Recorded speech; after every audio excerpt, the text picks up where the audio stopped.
All right. What's So, up? this is the first Mousepad podcast. And Yes, yes.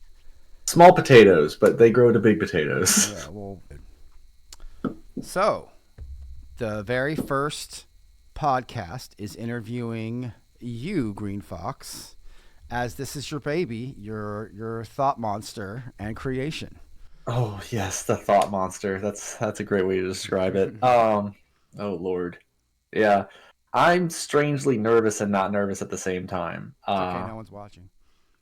Well, eventually. But Eventually. it's straight but stage presence actually isn't a problem for me. That's not what I'm nervous about. It's more so my ideas being shot down, and I know the internet's gonna you got all kinds of people. I'm It's true. expecting all kinds of results no matter what.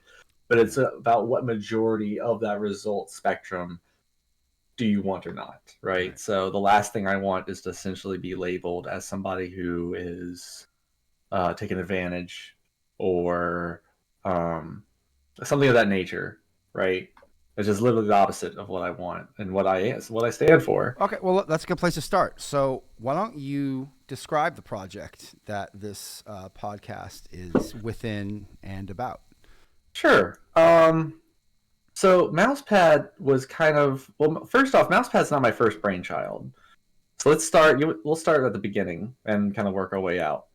So I went to an IT school, and so I got adapted with computers. But before that, I went to another college and had kind of a jack of all trades education, right? Kind of jumped from degree to degree, not finishing anything because I didn't want to. I didn't know what I wanted, right?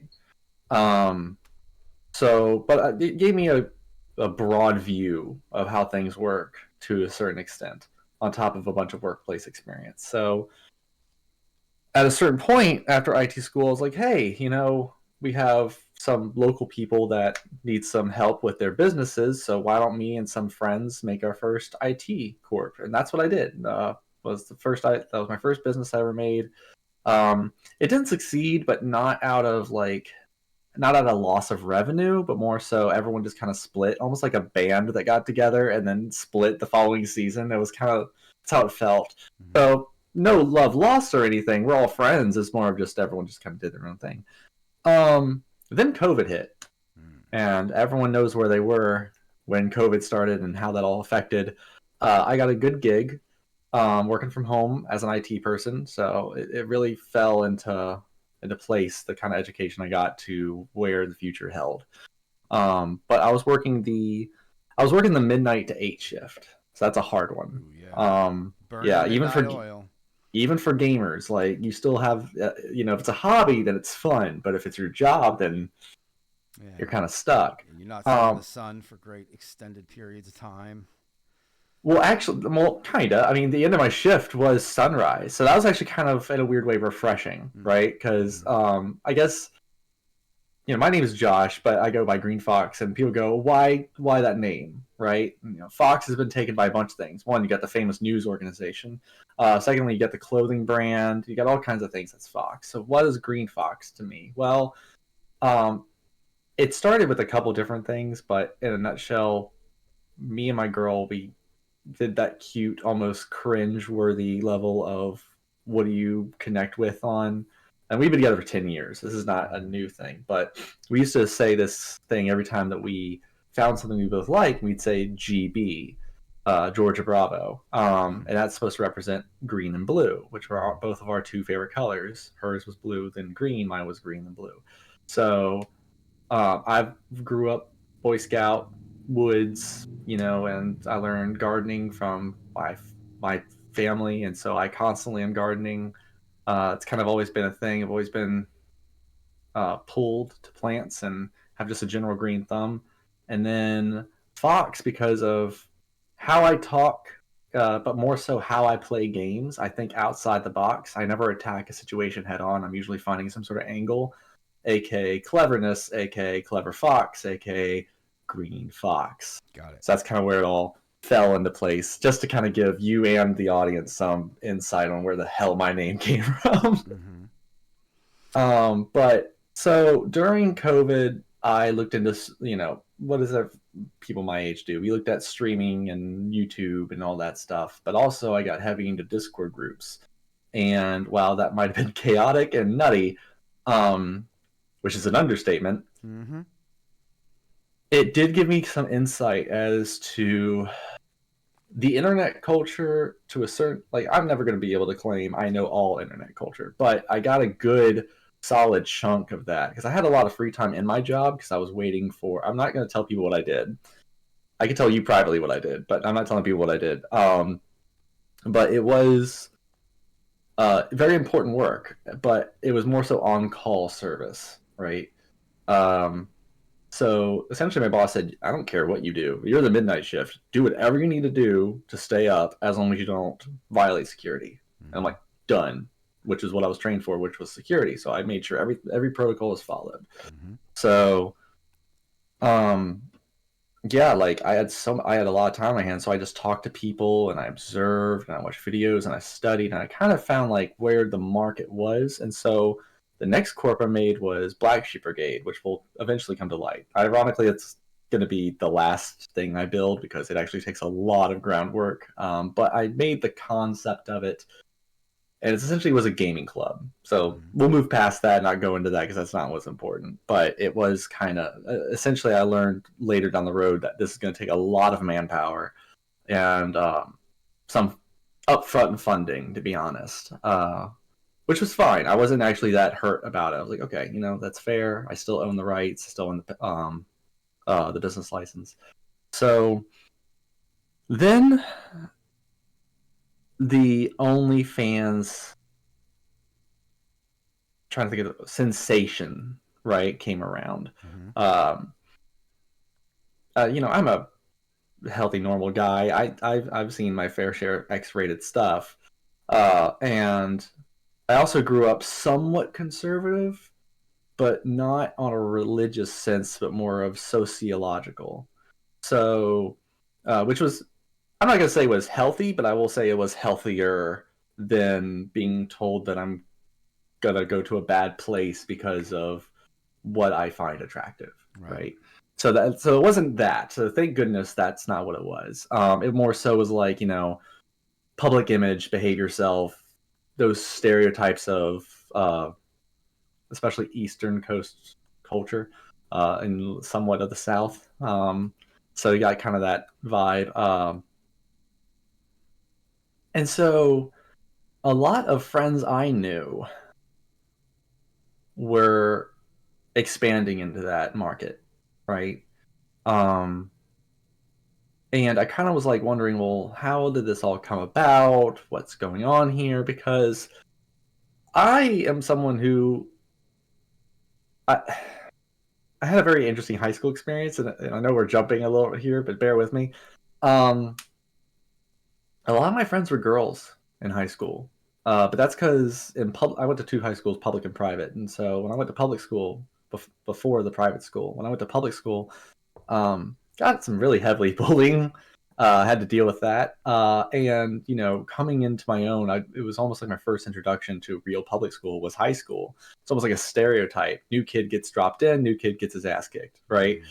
Mm-hmm. And I didn't vibe well with that. I didn't know. I'm Understandably not, so. and yeah, so it's stereotyped. Like it sucks that it happens, period. But it is what it is, right?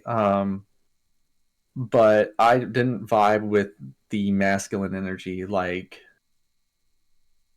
was atypical. Now I'm a skinny guy, right? But I could have been track and or soccer or lacrosse or something, right? To go into that prep jock side of things, but I Mm-hmm. wasn't. I was kind of in my own way a black sheep. In fact, it was joked that I was the white sheep hanging out with the black sheep because I was a kid who was dressed up in prep clothes, and I mean full blown button down white shirt with khaki pants, hanging out with straight mall goths.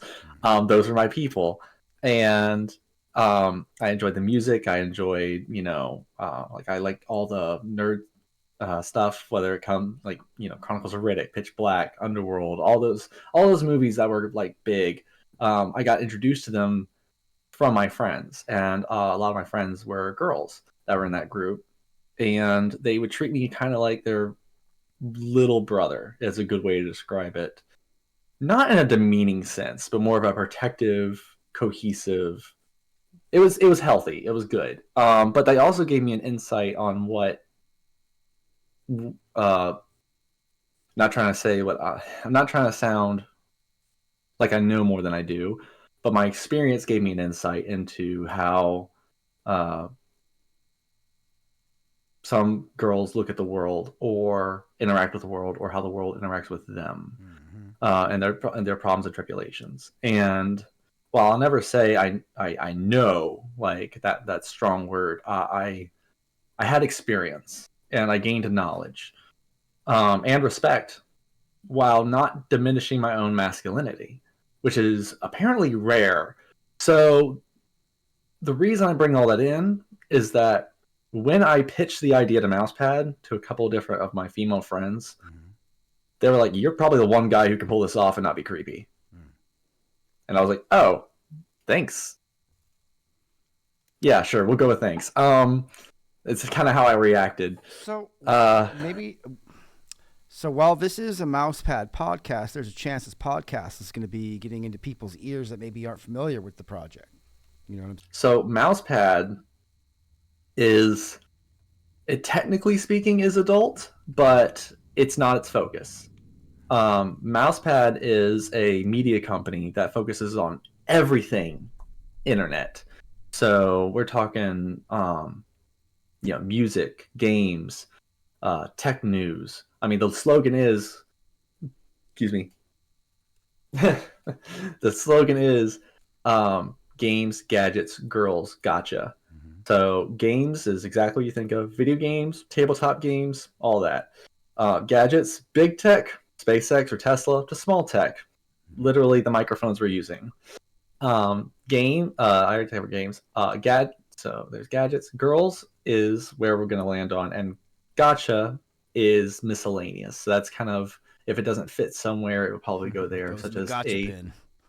yeah, exactly. So like say, that'd be awesome if I could, but let's say I interview Brad Pitt. Mm-hmm. That's where that would go. Would be a Mousepad interview. Would be in the gotcha section, because that's not a game. That's not a gadget. It's not about girls, so it's in the miscellaneous, right? That's kind of, I came up with that. Mm-hmm. But the idea was, and I was inspired by a couple different things, but where I got the light bulb turned on, um, I was watching, and people are gonna immediately go, "Oh my gosh, he's gonna be." No, I'm not saying I want to be the next Hugh Hefner. So hear me out.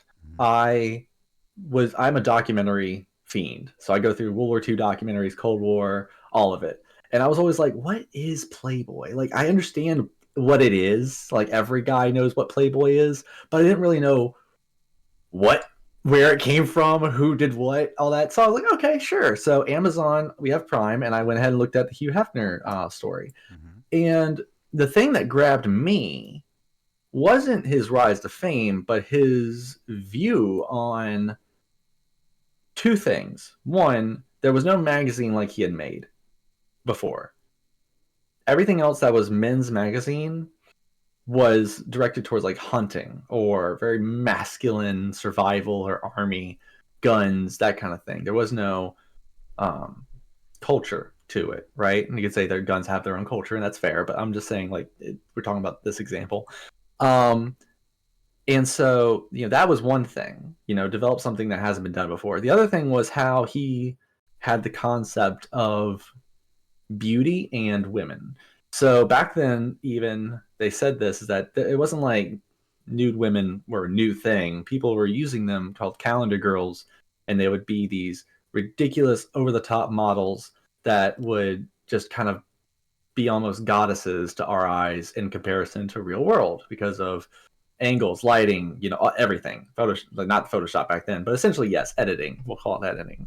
And he was like, no, that's not how the world works. These girls are real people. And in fact, that's how we should treat them. That's where the girl next door concept came from. And that put a light bulb above my head, not because, obviously, duh, we need to treat women like people, but we had now completely reversed. So we had gone from essentially sex being very hidden in our society, right? Or glamorized to the point of like impossible to obtain.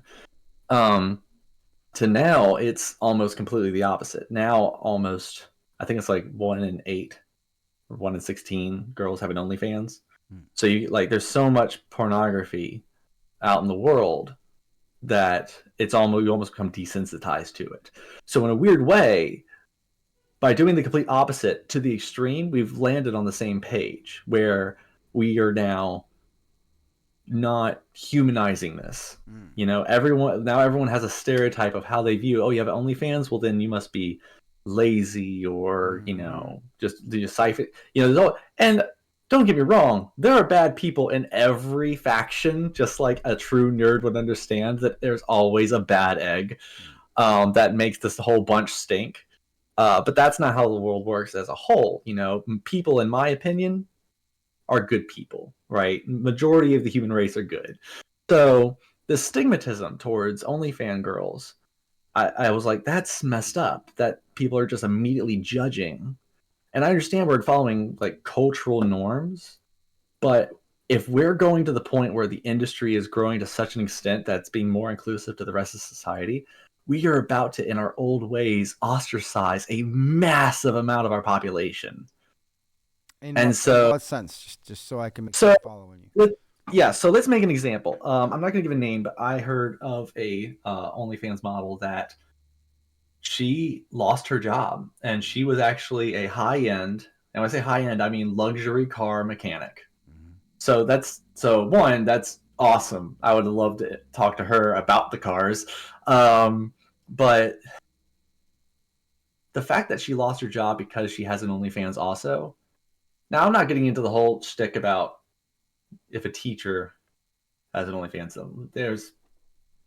That's up to some debate, It gets a little right? bit But complex. I mean, anytime a right, because a child is kid, involved in any capacity, it's going to right. definitely throw some nuance onto it. But A if mechanic? there's Yeah.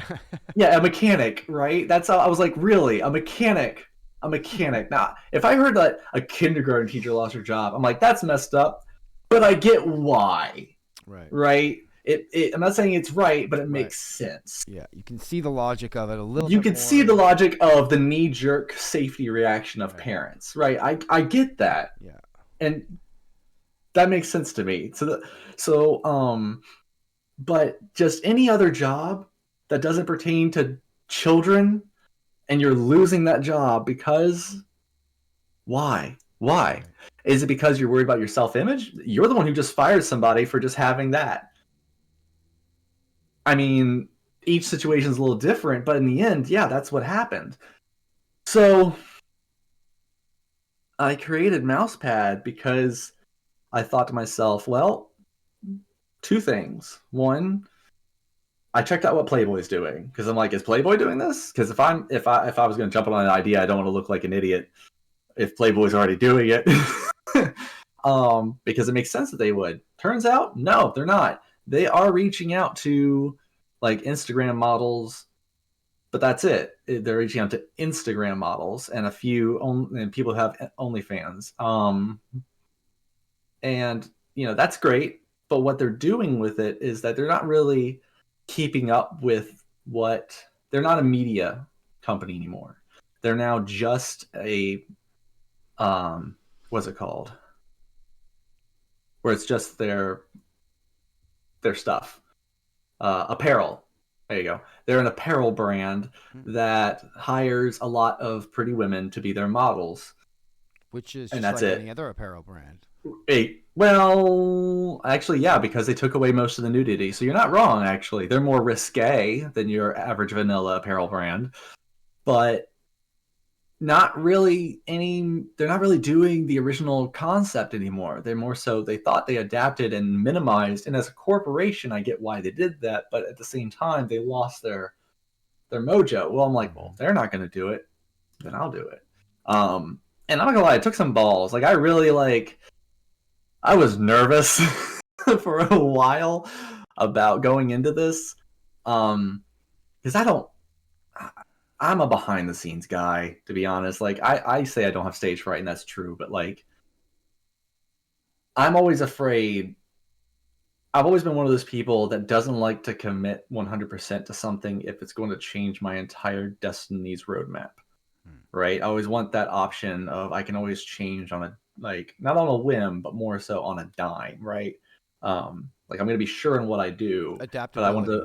I want the freedom of adaptability. If I Right. do this, this was kind of the big moment where I'm like, if I put my face out there, if I get recognized for this, one, if it goes bad, I'll ever be stained with this, right? But even if it goes good, I will always, it's like any fame, like it's the curse of fame, right? You will always be labeled as that thing. I saw a Facebook short of Daniel Thrasher. I don't know if you know him. He's an upcoming um, influencer who's done rather well for himself.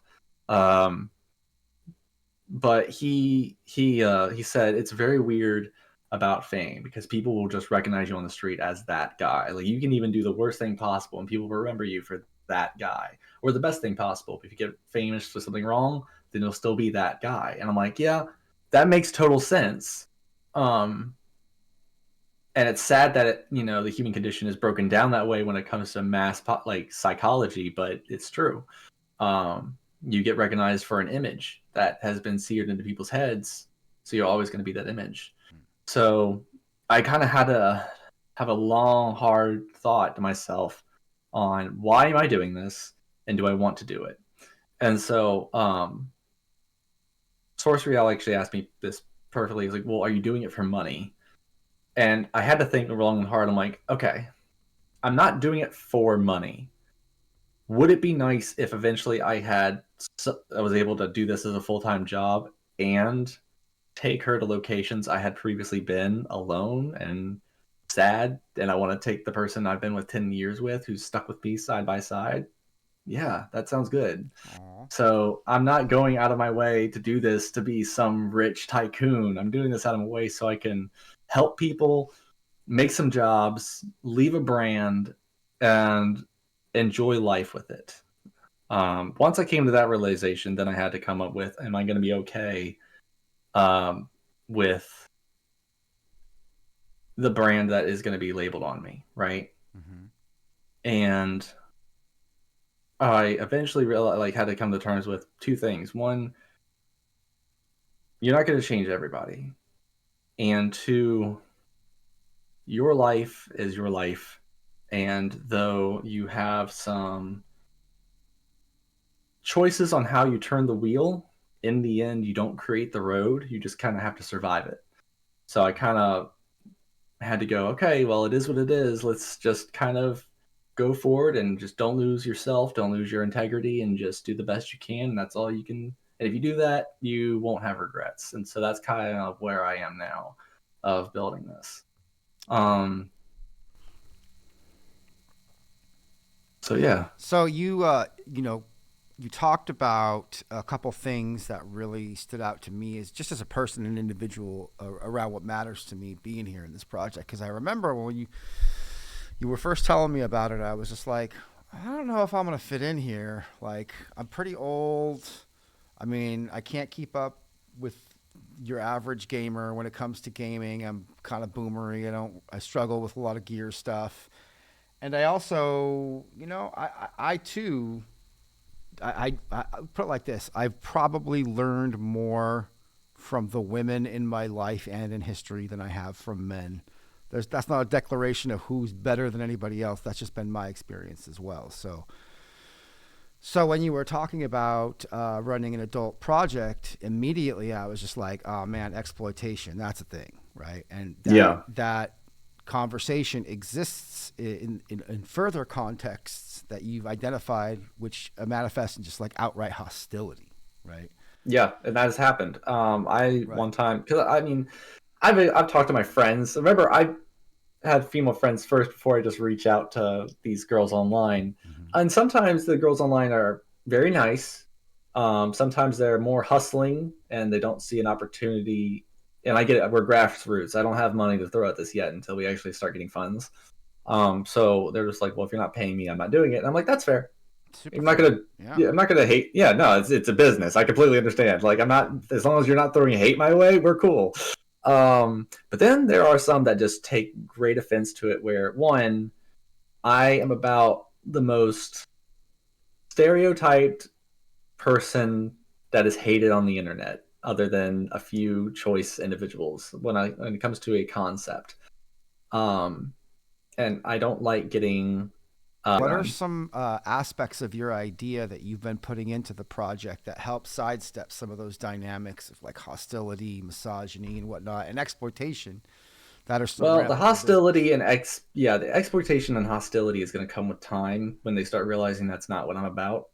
Um, for instance, in the kitten contract, because I have to do contracts to keep Mousepad safe for multiple reasons. Mm-hmm.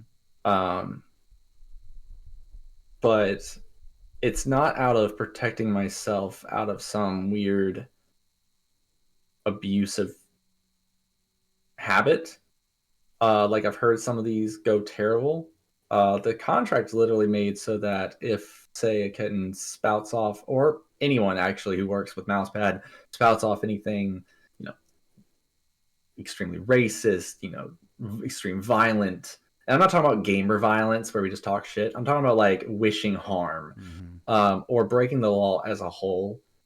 Yeah, that's going to protect us. That's kind of why I did that. But another part that's in the kitten contract verbatim is I will never ask you to do something you're uncomfortable with, ever.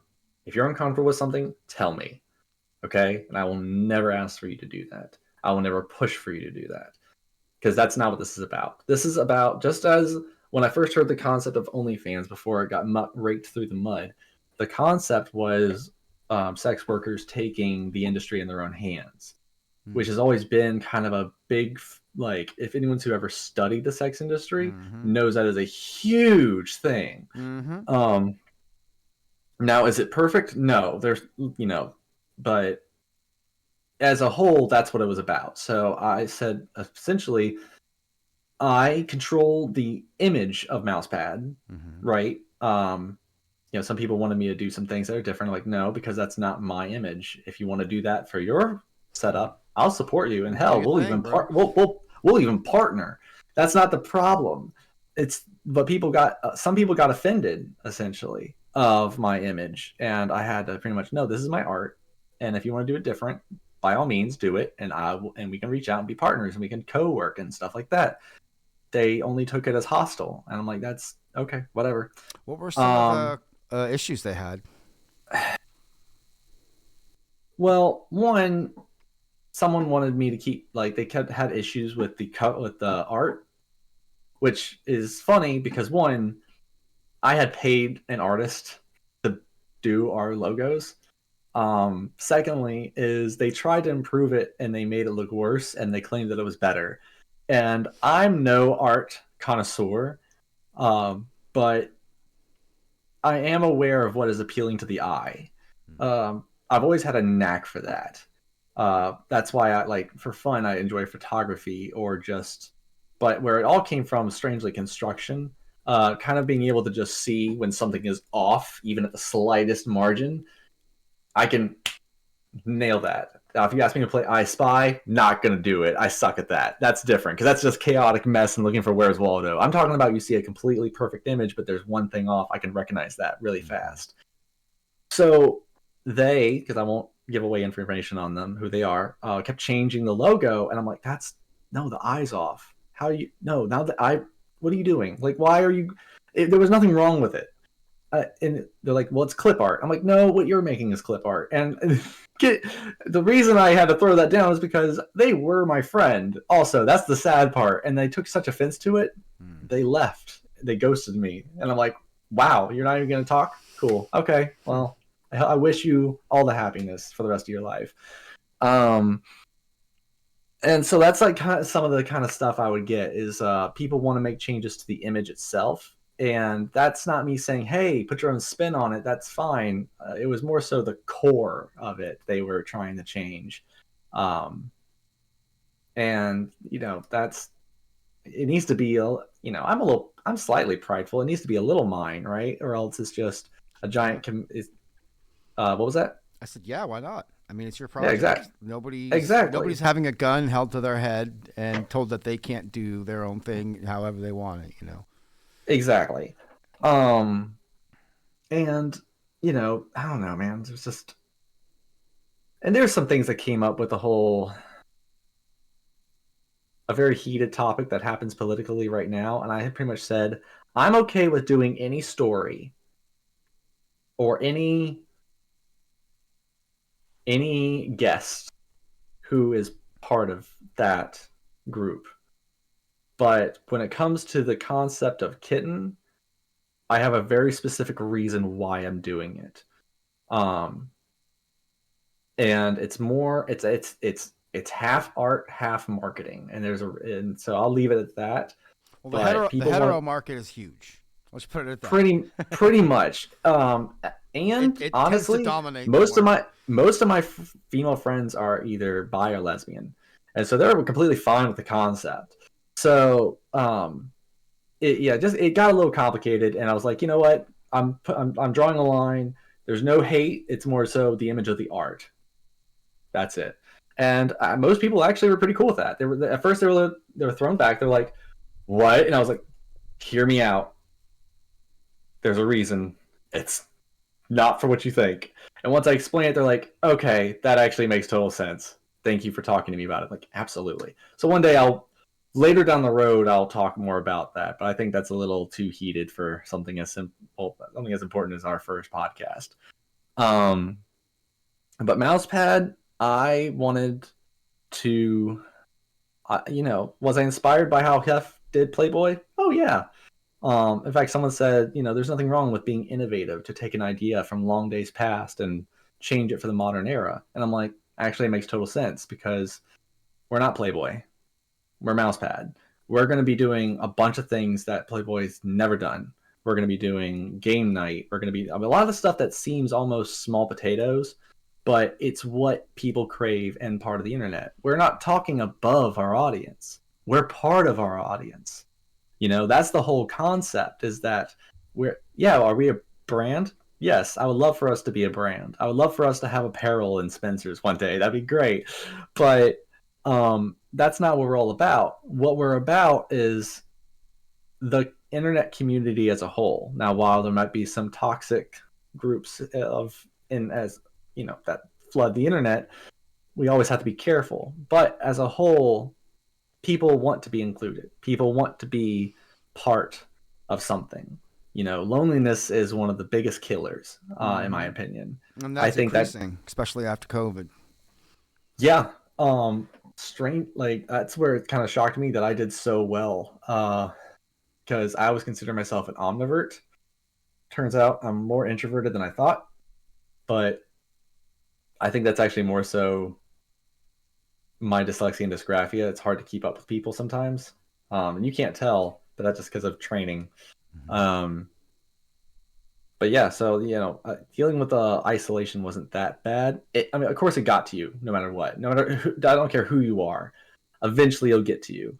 But I mean, at the same time, I was talking to people on Discord nonstop every night. I had the love of my life just down the hall who would wake up and we'd hang out and talk. I had two dogs. I small things, right? That's what keeps you alive. But on the internet is what I'm saying is there's so many. Saying thirsty is an understatement, but when I say thirsty, I mean more so for life. A lot of people are craving some sort of connection or some spark to make them feel like they're not zombies.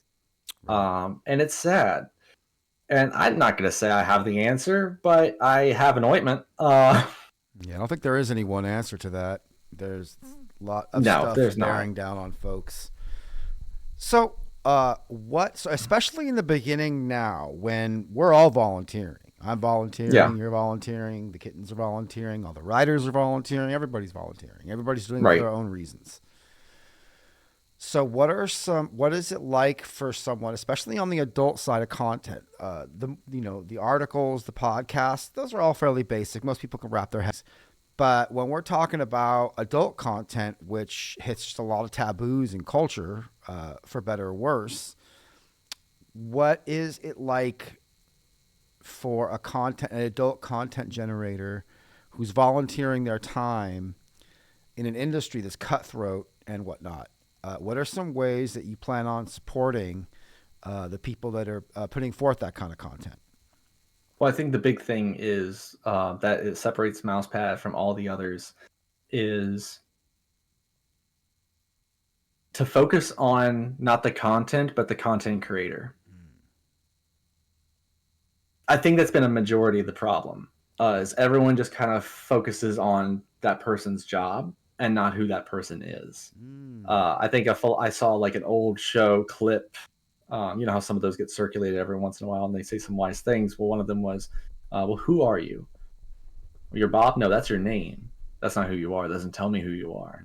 And I'm like, that's actually really true. I mean, that's it gets a little, whoa, bro. Like, yeah, it gets a little out there, but and he's not wrong. But that's kind of what we've done with jobs. Think about it. If you saw me for the first time and I said I'm an IT guy, you're like, yep. Look at the shirt, look at the headset. You're like, yeah, I kind of have a stereotype of what you are. I kind of know what you're about. I kind of have this image in my head. So when you think OnlyFans girls, you immediately have an image in your head. Now, is that a bad thing? Not necessarily. We do that to communicate to others all the time. If first responder has to essentially describe what they saw, they have to use easy notes to kind of explain things, and that's all fine. But that's not what this. But that we're not first responders. We're at. I would like to say reporters, but we're not there yet. But the idea of what you're asking, what makes it different, and how do I give support, is I don't focus on their OnlyFans. Hell, I barely focus on their other content creation, to be honest. I ask some questions like what came first, online modeling or streaming. That's a fair question. But what my questions mostly are, what do you enjoy in life? What is your favorite nerdum? What got you inspired to do your thing? What's a quirky hobby? Some stereotypical, you know, questionnaire for adult, but not adult. It's cute as like, what's the craziest date you've been on? Like that, some very easy softball questions. I don't get onto an interview with a kitten and ask, what's your favorite position? That's one, messed up. Two, a violation of their privacy. And three, just weird. It's just weird to make that the centerpiece, okay? Right. You want to know that? Go to their page, okay? That's not. I could not give a rat's ass. Strange terminology, but yes. No pun intended. Right. But yeah, no, I think that's was kind of the whole point of why I made Mousepad, was because I wanted to humanize Hmm. the industry, Right. because it has become everyone now has by accident a block in their mind when it comes to labels and concepts of how people live their lives. Mm-hmm. And the more and more you get immersed on the internet, the easier it is. Mm-hmm. Here's a good example, and this is going to go completely left field, so bear with me on this. Um, and this is not, so full disclaimer, this is not a shot at conservatives, and I really mean that because you're going to be like, wait, what? Um, if you have someone who's never watched Fox News, and then all they watch is Fox News for a week, their perspective's going to change. Mm-hmm.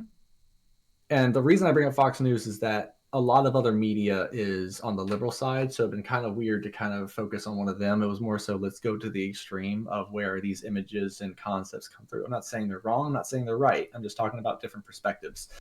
So, yeah, the idea was essentially to break that boundary.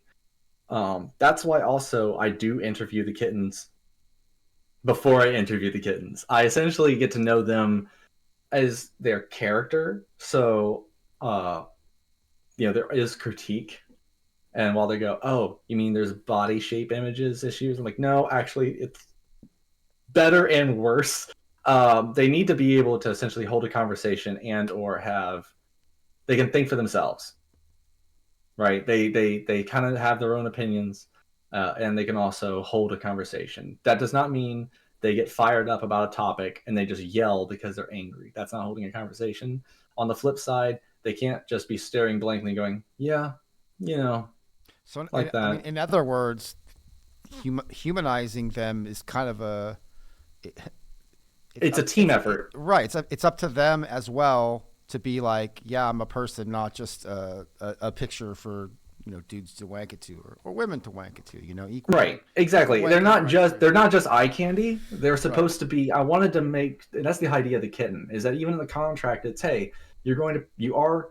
Well, I do say you can't do anything you're uncomfortable with. I do also say, you're going to be part of the mousepad team. You're going to play game night. You're going to do trivia questions. It's gonna, but that's the whole point, is to humanize and bring you into it. It's not like Hooters girls where I'm like, okay, now another part of your contract, you have to get the hula hoops and you got to start spinning. That's not what I'm doing. I'm not going, you have to do performance acts. I just saying you have to have fun with other people, Right. like the way we all have And there's fun. protection. But what I'm talking about is more like once you've kind of weeded out the people that are just like bad actors who just want to just cause chaos and Yeah. whatever their agenda is. At that point, you're creating a space for maybe some people who don't know how to be around women and to spend some time around women to learn the process of being just chill in that and being comfortable with that. And again, the humanizing of each other, essentially, right? Yeah. That's kind of that's a hard thread. That's a hard needle to thread. And you bring up a very good point. So both ideas I want to do. I want to help men and women be used to talking to beautiful women. Trust me when I say, when I was young, I had this weird feeling that pretty women hated me. It was part of the bullying cycle, and I had to go through and fix that in my head. I'm good now, but that was years ago. I fixed that, but I still remember it. I still know Mm-hmm. where that comes from, Mm-hmm. and it's sad. And I feel bad for when I see a guy who goes on, say, a dating show, and he just kind of makes a fool of himself, but then like later he talks and he's completely coherent and fine Mm-hmm. and everything. And I'm just like, oh, I know exactly what happened to you, and that's sad. I'm sorry, because if it's done lightly, it looks cute. If it's done too heavily, it looks creepy. Mm-hmm. And it's not the guy's fault for looking that way. It's just how it is. Um, so do I want to help men and women get through that? And that is more of a man problem from what I've seen, but I could be wrong. Um, Social awkwardness is not limited to any one gender, I don't think. no, but when it comes to approaching people who have a higher level of societal beauty, it does throw what I've seen men off more. What? I've heard that from women too, like especially like super classically beautiful women. They're just like it's really hard to just make a connection with guys sometimes because they're just all like so Yeah. hot. Um, and it comes kind of from the, like you said, the underexposure. Guys are both under and overexposed to beauty. A great way to describe this is, though I support a pornographic industry, you can't deny, if you have intelligence, that has effects on the brain if you don't watch yourself. That's kind of why I made the Fox News reference. If you watch something enough, it's going to change your perspective, Yeah. right? So there's, you got the most extreme, which is guys who get toxic and sex crazed when all they do is focus on pornography, and that's how they see how love and sex should be. That's messed up. Mm-hmm. On the flip side, you got guys who only can fantasize about it, and once they get close to talking with a potential partner, they freak out because it's not a screen. It's actually somebody. It's a real human being. There's energy coming off of them psychically that you're just like, I don't know how to deal with this. And so it's kind of like all of a sudden you start glitching. Um, and that I is there a quick fix to that? No. But that's kind of where that was not the goal when I came to making Mousepad, but that's definitely something I've noticed that could be a benefit. Why I say it's like a double-edged sword is I'm also here to protect the kittens. Okay, uh, they need to feel like they're in a safe environment, and there is a military slang saying that every plan goes to shit once combat starts. Now I'm Right. messing that up, but Now I know exactly essentially, the term that you're talking about. No yeah, combat plan survives battle, or no plan no, survives. no plan survives contact with the enemy. That's what it is. Yeah. Yep, that's it. And it's true.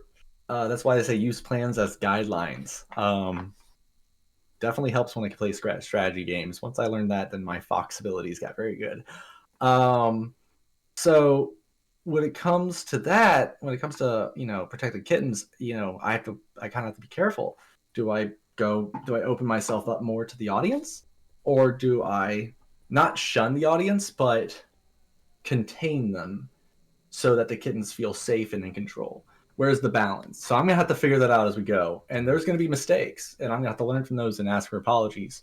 But never in the future am I gonna do something recklessly in order that might put someone in danger. Right. Whether that's psychological, spiritual, or physical danger. So adult content generators having, full ability to communicate their needs is a critical part of that, right? Like having a pipeline to the process where their autonomy can be part of that process. Well, I mean, what do you mean by that? Like, are you talking? Because I mean, they already have multiple platforms where they can express to their audience, so they have an audience. But their audience is. I'm talking about more what they're experiencing in the mousepad environment, interacting with people. Them being able to be like, "Hey, this makes me uncomfortable," even if you don't understand why it makes me uncomfortable, right? Like this, right. Just having that ability to have capacity to speak to the platform around what they need around it, I guess. Yes. So even in the Discord of Mousepad, I specifically made I forgot if I named it Kitten Corner. Hold on, this is funny. I can actually look at this right now. What's it called? Nope. Okay, so I'm going up, not down. Broadcast. Did I get rid of it?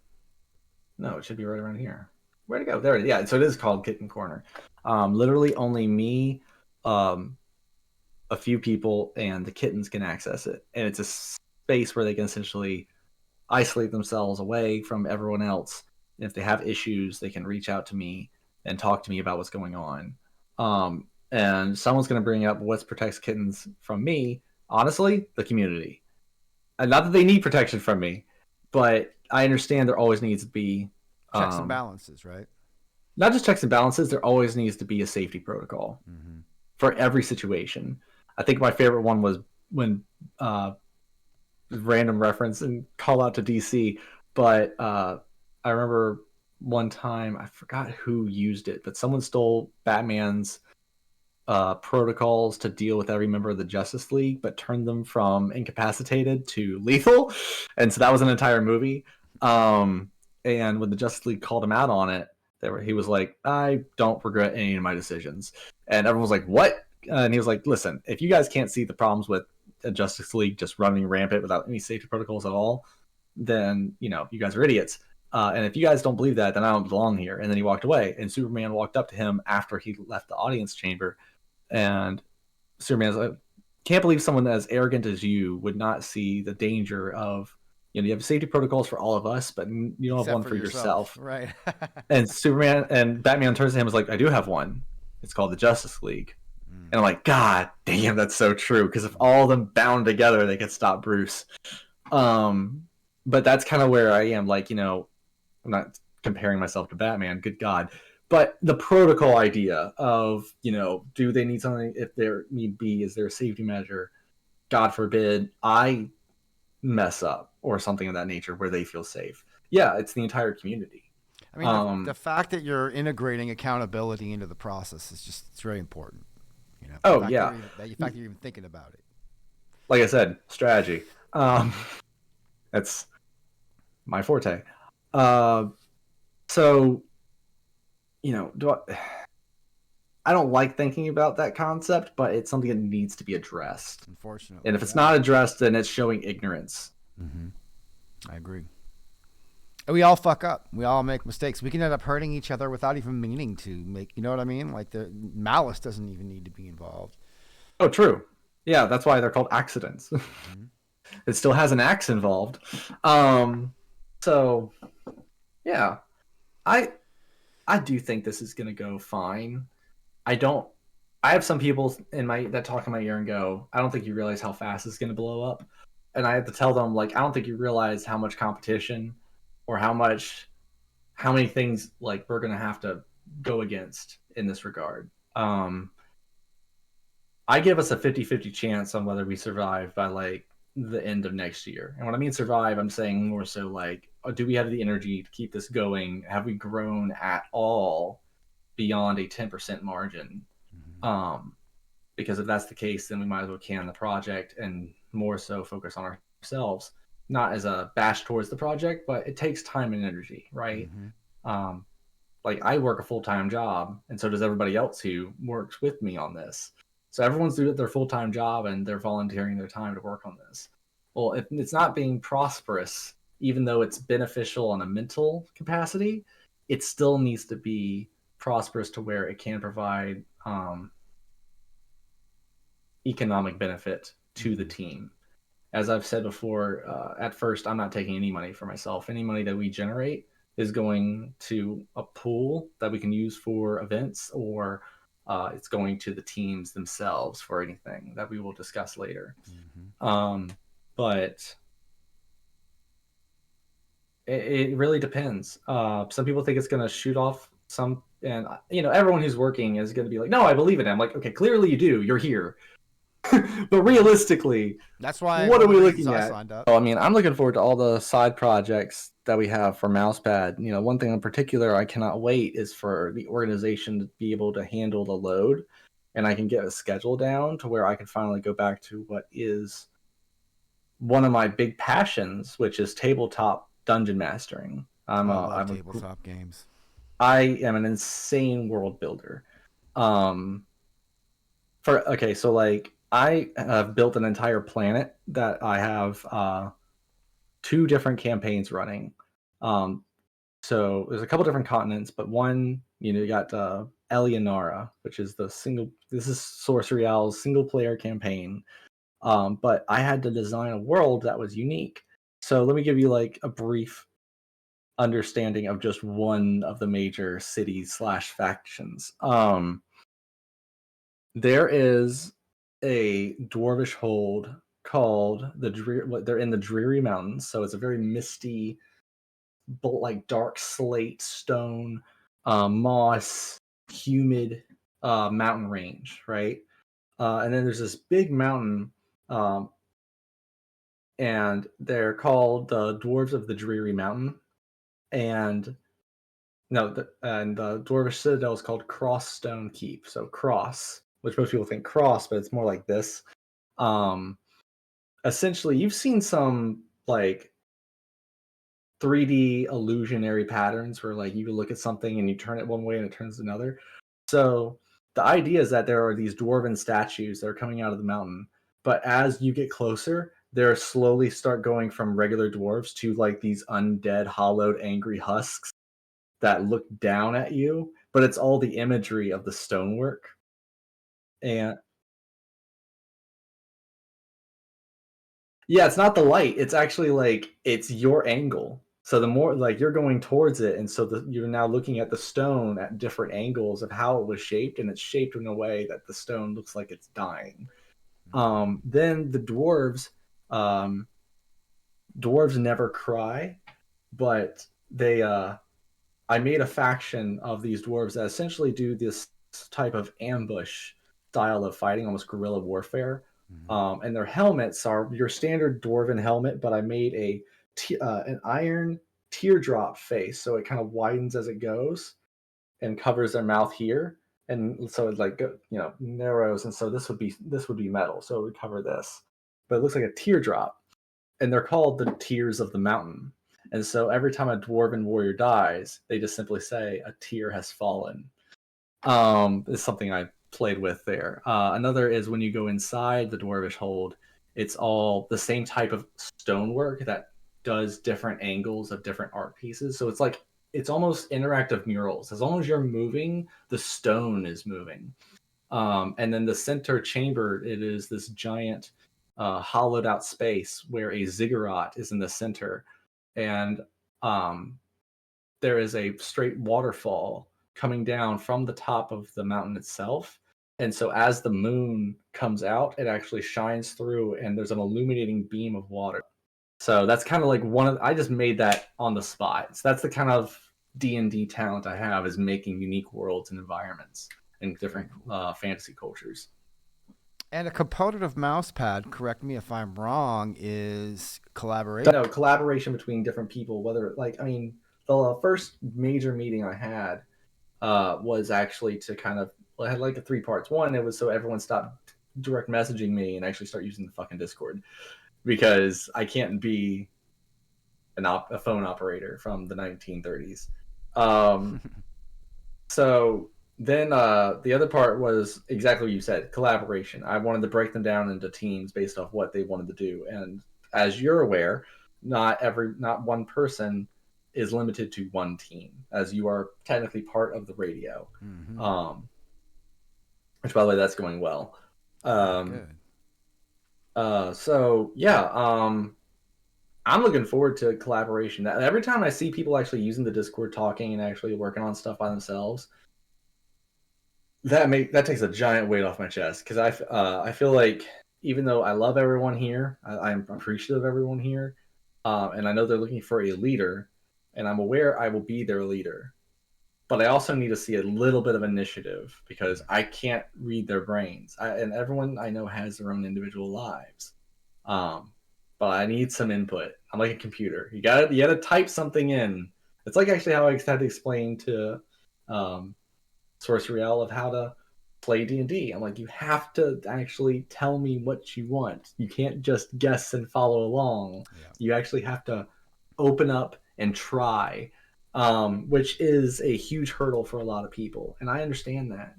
But it doesn't like in my presentation, I care about your problems. The internet does not care about your problems. Um, so that's kind of where I always fall on is you guys have to show me that you can do it. I got your back, but I can't do everything, and I found out even recently I can't even do some things. Um, so we all have limitations, and it's about sharing those limitations and how we can overcome them as a team.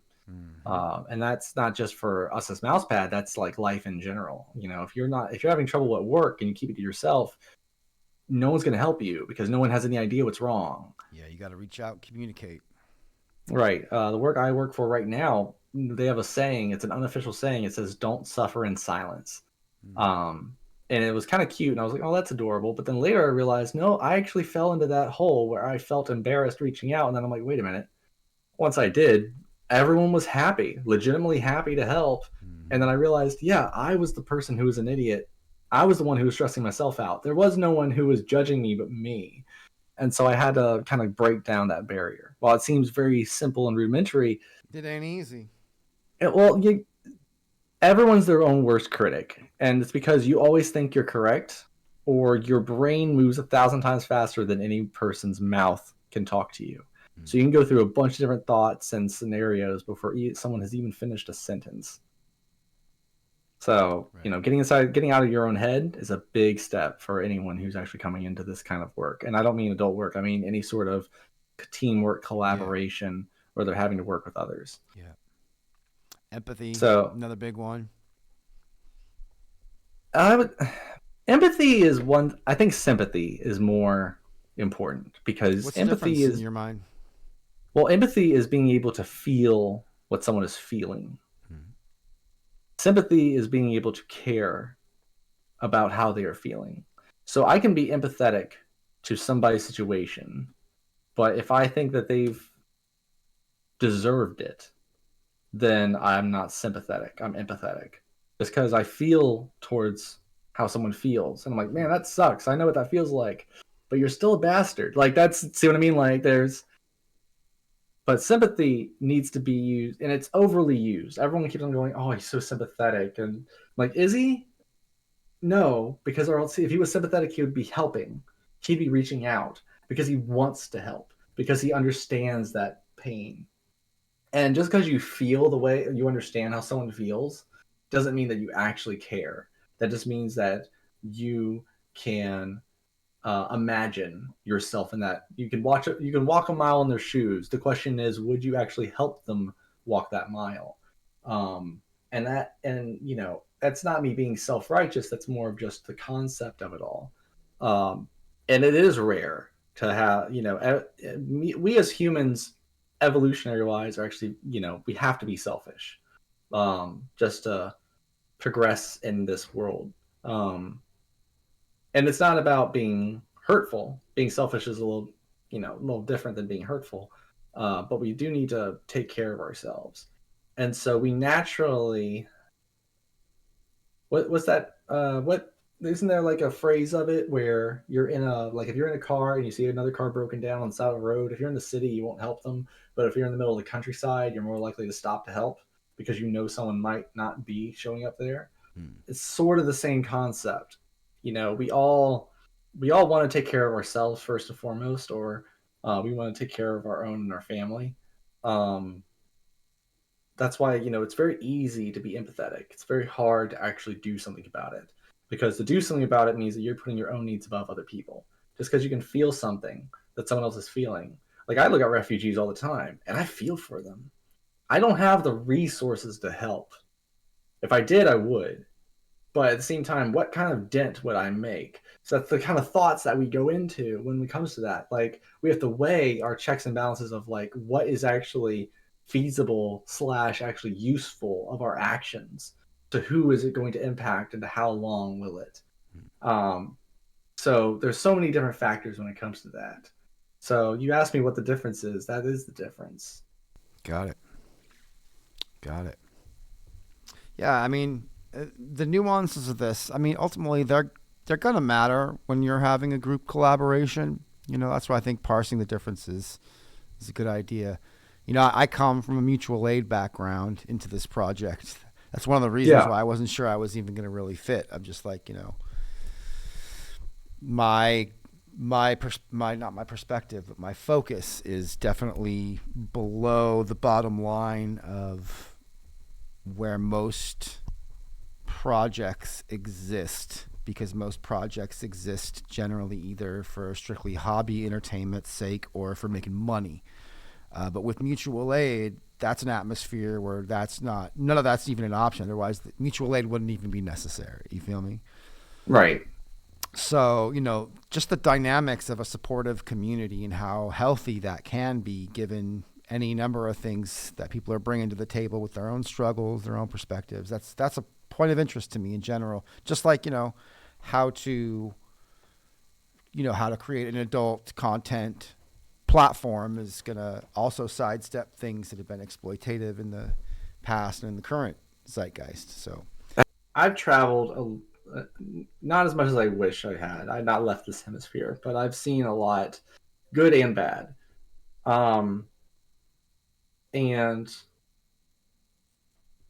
I think while beauty is, to the eye of the beholder, I think as a whole, it's ironic. I am planning on making my dream is to make this into a vast internet media corporation that does the style that I wish it to help others.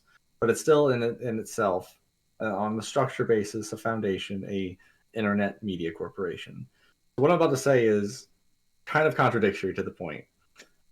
Living life and going out and experiencing it firsthand, nothing can replace that. I saw thousands of images of Yosemite National Park because I'm a big, green fox. I'm a big woods guy, right? mm-hmm. We actually even joke I'm part wood elf as a running gag. Um, I save animals. I practice a bow, the whole 9 yards. I'd rather eat a salad than a steak. That kind of person. I'm Ranger. not vegetarian. Kind of more like a druid meets fighter. So actually more like a druid meets monk. But when I finally went and saw the redwoods myself, nothing compares to it. And as a kid, I wish I could go back in time and tell myself, stop recording things Mm. because you're looking through a screen trying to capture it, and you're not going to be able to do that. Sure, is it great if you have the extra time to do a quick video? Sure, I'm not going to tell you not to. We're in a future day and age. Like, by all means, grab your clip, but that should not be the focus of why you're looking at something. Which I've seen that's been a problem. Um, People forget to experience life and they more so focus on what they can get out of life, but they're already getting it. And I feel like people aren't realizing that. Every day I'm grateful to when I wake up to see who I'm laying who I'm laying beside, my puppies wagging tails, and my plants, and just I go outside and I'll see a hawk flying by. I'm like, that is so cool. Like small stuff like that, people take for granted. People go, "Yep, another day," and I'm just like, that's sad. That's just so sad. Even at my lowest, when I was homeless, uh, I still found ways to enjoy art. I would go to these abandoned train yards and would just listen to that silence and the clanking of the wind knocking a piece of string that had a rope. I mean, a string that had a metal ball that would hit a pole, uh, and I would just hear that in the background. It was almost this like eeriness, but in a way that's still beauty. It's almost like saying Silent Hill is ugly. I'm like, yes and no. Silent Hill is beautiful. Not when you go to hell. I'm talking about Silent Hill, not when it goes. I don't know if people are you familiar with the game? Oh yeah. Okay, And so I love obviously the movie. I was afraid it was going to suck, but I actually quite liked it as it well. was actually not bad. I'm surprised more people don't mention that it's actually one of the few video game movies. Yeah. Yeah, I think they actually did a solid job because no one video game's the same. There's no code. There's no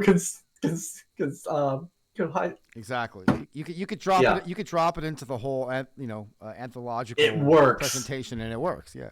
Right, because there's no overarching story arc. Each movie and video game is its own thing, so it Mm-hmm. kind of works that way. But the macabre nature, it's kind of like how, like, if you said, "Oh man, Gotham is so gorgeous," I'm like, okay, why? Is it because it's dark, gothic, and a little sad? Yeah, but that's also a part of beauty. Beauty needs to essentially accentuate what is part of our life without causing, I don't want to say grief, but on that same frequency. Um, because there is some level of grief that is beautiful, like, and it's just because something is sad does not mean that it's not gorgeous, and that's messed up, but it's true. The artist I know what you're talking about. Edgar Allan Poe, and oh my god, I just had a brain fart. Lovecraft. No, that's its own monster, and that's a pun. Um, no, Lord, who? Vincent Van Gogh. Mm. Edgar Allan Poe and Vincent Van Gogh both did different mediums, but still focused on essentially like Vincent more so found the pain and illustrated it into his version of beauty, while Poe more so found like the pain itself, or he found the beauty and turned it into pain because they both understood the connection of the two. But it's almost like both men had half the puzzles and didn't quite know how to put them together. Now, am I saying that both are flawed? No, I'm not saying that. I'm more so saying on their concepts of, if you try to compare the two, it almost seems like they both have two sides of the same puzzle. Um, so, I've always found, that's kind of why I'm obsessed with Warhammer 40K lore. It's utterly insane shit, but it's so messed up and dark. It's just fun. Yeah, I And love it. if I anyone always ever, consider it to be satire, like really good satire, essentially. oh yeah, oh yeah, yeah, that absolutely. Slash theoretical like concepts of the far future. I like that too. Yeah, Where I like mean, I could see us going down that road one oh day. yeah, like if we keep up with our ways of just treating each other like disposable parts that are just meant to create constant war and conflict for the benefit of one over many, like I could see us going there. My Some of the best motivation part is of there. human art is the darkness that resides in us. I mean, think about it this way: uh, Marvel, right? What shines out of Marvel isn't the happy goofiness of the hero's journey. It's usually the tragedy slash the challenges that they face. I think honestly, one of the reasons being why Iron Man got so famous was the entire first act. He's a hostage Hmm. in a terrorist cell, That's dark as shit, man. He's Mm-hmm. got shrapnel in his heart, and there's an electro battery, like a car battery, with electromagnet tied to his chest. That is messed up. Um, so I remember seeing that, and my dad was more of a Marvel person than I was, and so even he was a little shocked of how hardcore they went. And now we have these movies where everyone goes, well, there's no tension. There's no. I'm like, yeah, you know why there's no tension? Because it's not grounded. Everyone, there's all this flashing lights and everyone's throwing jokes. Well, how can you take it seriously? I took Iron Man seriously because the first thing was him essentially getting blown up by his own munitions and waking up in a cave with a hostage video, which, by the way, wasn't in the military, had family in the military, and was constantly hearing about the terrible stuff that was happening in the Middle East when it came to America versus different organizations there. That's fucked up. And the fact that they played on that was very smart, but it still spoke to us as humans of that kind of dynamic and that kind of pain and that kind of risk. There is no risk anymore. It's all about some sort of message or joke, and it's messed up. Mm. And that's kind of why people go, well, what happened to superhero movies? I'm like, nothing. It's just bad. Where was I going with that? Like, yeah, think about this. Batman wasn't considered actually like a viable Hollywood name until we did Batman Begins, and especially until we did Dark Knight. The moment we did Dark Knight, the entire superhero movie changed. We were like, oh, this isn't just for children. This isn't just Adam West going bang, pow, whammy, which I have the DVD set of Adam West, okay? Like, trust me, I'm okay with it. But I do understand why, like, certain adults, such as most of my family, didn't really find any appeal to superheroes because why would they? But I always saw superheroes or characters of that same nature of any hero that has to go through something makes their story interesting. I think that's why people flock to the X-Men so easily because first off, Stan Lee worked with Jack Kirby to create the X-Men more so as a representation of discrimination Mm-hmm. and hate. Mm-hmm. So that already is deep. But secondly is that each one goes through their own thing and each one's their own person. Um, I think a great example, if someone wants not a cartoon or comic reference, is if you watch X-Men 2. They go to Bobby Iceman's house, and his brother calls the cops on him. Mm-hmm. The cops. Not like, oh, hey, I need you to secretly come in order to talk some sense to them. No, let's call 911 and have a firefight because I don't trust my brother and what he is. That's messed up, right? And I feel like a lot of people could relate to that, being like, hey, family's not just blood, or you can't just trust everything is going to be fine with, everyone is their own person. And that's very sad. But that's kind of the concept of where us as humans, we want to see media that speaks to us, not just as triumph, but also as challenge. Because if it's only triumph, then essentially we're just playing Candy Crush. If it's only challenge, then you're just playing Dark Souls. Mm-hmm. So, and I know that you win in Dark Souls, I'm aware of that. But it's the concept as a whole that there needs to be some balance, and not just balance, but there needs to be meaning behind it. Mm-hmm. And I feel like we lost in a lot of our movies recently, with some exceptions that are very good.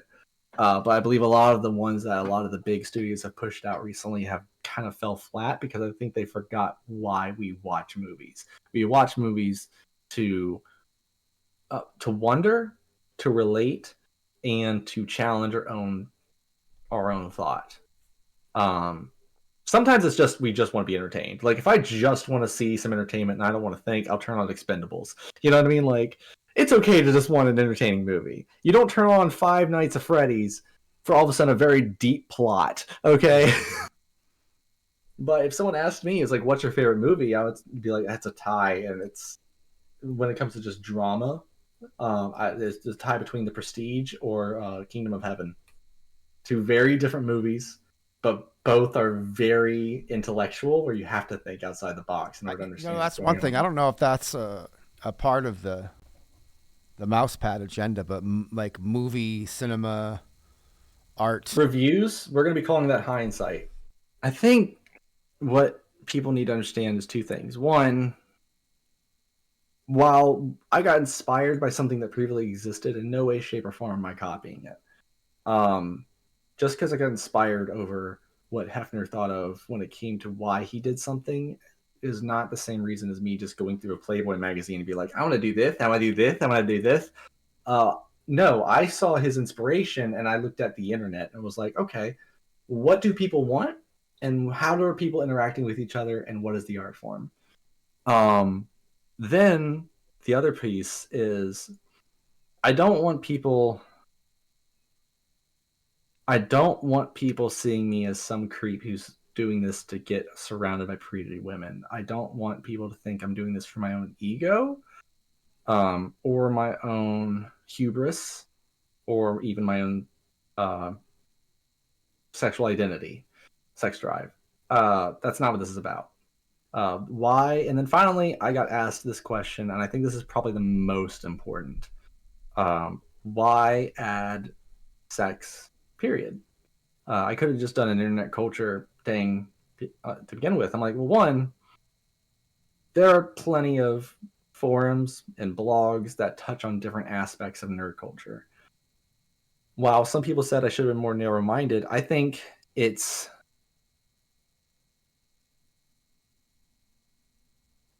I think you have to embrace all of it to understand it. If you exclude something, you have to you have to embrace the entirety of the internet as a whole. That includes the good and the bad. Um, and because we as humans, we're very diverse, we have different viewpoints on different things, we're not always going to agree. My goal is to not make you agree. My goal is to make you understand that it's okay to listen without yelling. Hmm. It doesn't mean that you have to believe everything you hear. Mm-hmm. I think one of my favorite things that I live by, even though it's complete fiction, is everything is true. Wait, sorry, I messed that up already. Nothing is true. Everything is permitted, and that's from Assassin's Creed. And I'm pretty essentially, sure there's that's many. actually older than Assassin's Creed. You would have to show me something there because I think that's where that yeah. So we'll go to that later. But my my 2 cents on this is I decided to build Mousepad because I feel that it's needed. It's not needed on an economic system. I think it's needed on a sociological system. We are, as humans, more than we ever have been, extremely divided. On top of that, miscommunication runs the planet, and it blows my mind. And I'm not trying to solve anything. In fact, one of the top things I always tell people is no politics in Mousepad. Um, and while people go, well, everything's political, I'm like, It's true. sure, but you know what I mean. Like, don't go hard on the culture wars, or we're not going to talk about war. That's modern. We can talk about history, and we can talk about future wars of like sci-fi and stuff like that. Uh, but that's not what this is about when it comes to discussing actual. Because there's plenty of places where they're already doing that. If you want to go into your own sandbox and you want to be fed the same information that you already believe, because now if you have an idea, there are 10 websites that support that idea, Mm-hmm. right? That's not what Mousepad's for. Mousepad is where we simply hang out and break down the nerd slash geek slash computer slash internet culture of our modern society because we need to do that. If we don't, then we're not. It's almost like we skipped elementary and we immediately jumped into middle school. Mm-hmm. So if you don't learn essentially basic mentality over understanding how different stories and different cultures and different fictions and different themes can affect you, and you jump into something that's really heavy, that's politically motivated, where people have agendas, then you're going to be the sheep that just follows along with whatever that system is telling you to follow along. I'm not telling you what to follow. Right. Okay. You could straight up subscribe to Mousepad and hate the sex industry. I'm not telling you to stop. It'd be nice if you didn't insult people, but I'm not trying to change people.